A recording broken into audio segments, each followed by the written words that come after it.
بسم اللہ الرحمن الرحیم۔ السلام علیکم۔ آج کی ویڈیو میں ہم آپ کو بتائیں گے رمضان المبارک کا پرنور اور بابرکت مہینہ ہم کیسے گزاریں اور اس مبارک مہینے میں نیکیاں اور اجر کس طرح سمیٹیں۔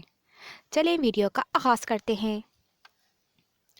رمضان اپنے رب سے تعلق مضبوط کرنے اور اس کی قربت حاصل کرنے کا بہترین مہینہ ہے۔ ہم پر اللہ رب العزت کے ان گنت احسانات، فضل اور نوازشیں تقاضا کرتی ہیں کہ ہم اس کا شکر ادا کریں، اس کا ذکر کریں اور اس کی راہ میں مسلسل جہاد کریں۔ شکر کی بہترین شکل خشیت قلب، رجوع اور انفاق فی سبیل اللہ ہے۔ ذکر کی مکمل ترین صورت نماز ہے اور اپنی زندگی کا نصب العین رضائے الہی قرار دے لینے اور اپنے رب سے اپنے عہد کی تجدید کر لینے کے بعد اس کے تمام تقاضوں کو ٹھیک ٹھیک ادا کرنا مسلسل جہاد ہے۔ اس مبارک ماہ کی ویسے ہی قدر کرنی چاہیے جیسا کہ اس کا حق ہے۔ معزز سامعین، رمضان المبارک میں اپنے معمولات کو دوسرے دنوں کے مقابلے میں بالکل تبدیل کر دیجیے۔ اپنا زیادہ وقت تلاوت قرآن، نماز اور مطالعے میں گزاریے۔ اٹھتے بیٹھتے خالی اوقات میں مسنون اذکار کا سہارا لیجیے۔ جب بات کیجیے تو نیکی کی بات کیجیے۔ آپ کی خاموشی فکر و تدبر میں ڈوبی ہوئی ہو۔ جتنا زیادہ خدا کی راہ میں انفاق کر سکتے ہوں کر گزریے۔ اپنے رب سے دعائیں کیجیے، گناہوں پر معافی مانگیے، گریہ بیزاری کیجیے اور مغفرت طلب کیجیے۔ نماز تہجد کا اہتمام سال کے 11 ماہ مشکل ہو تو اس مہینے کوشش کیجیے کہ ایک دن بھی ایسا نہ گزرے کہ جب آپ نے تہجد ادا نہ کی ہو۔ رمضان المبارک ہمارے لیے ایک بیش بہا نعمت ہے، ایک گرا قدر تحفہ ہے، لیکن کم ہی لوگ اس سے فائدہ اٹھاتے ہیں۔ ماہ رمضان المبارک کے مبارک مہینے کے شروع میں ممکن ہو تو شروع ہونے سے پہلے ہی 2 رکعت نماز پڑھ کر اللہ تعالیٰ سے دعا کیجیے اور اس مبارک ماہ سے زیادہ استفادہ حاصل کریے اور اپنے ارادے عزم کو پختہ کیجیے۔ رمضان المبارک میں مہینے بھر کے لیے پروگرام بنائیں کہ آپ کو کیا کرنا ہے۔ جیسے ماہ رمضان میں فرض نمازوں کو پورے اہتمام سے ادا کریں۔ اس ماہ نوافل کا بھی زیادہ سے زیادہ اہتمام کریں۔ کچھ تو اپنے اوپر خود ہی لازم کر لیں اور پورے ماہ پابندی سے ادا کریں۔ نماز تہجد کے لیے جو آسانی اس ماہ میسر آتی ہے، اس سے بھرپور فائدہ اٹھائیے کہ کسی رات بھی ناغہ نہ ہو۔ معزز سامعین، یہ مہینہ نزول قرآن کا مہینہ ہے۔ اس ماہ قرآن پاک سے خصوصی تعلق استوار کرنے کی کوشش ہونی چاہیے۔ تراویح میں پورا قرآن سننے کا موقع ملتا ہے۔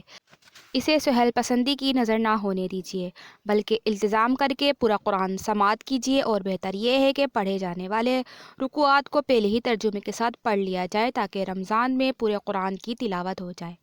وقت کی پابندی ضرور کریں اور اس کے لیے ایک مناسب وقت اختتام سحری سے طلوع آفتاب تک کا ہے۔ جو وقت آپ نے مقرر کیا ہے، اس کے علاوہ بھی زیادہ سے زیادہ وقت تلاوت قرآن میں صرف کریں۔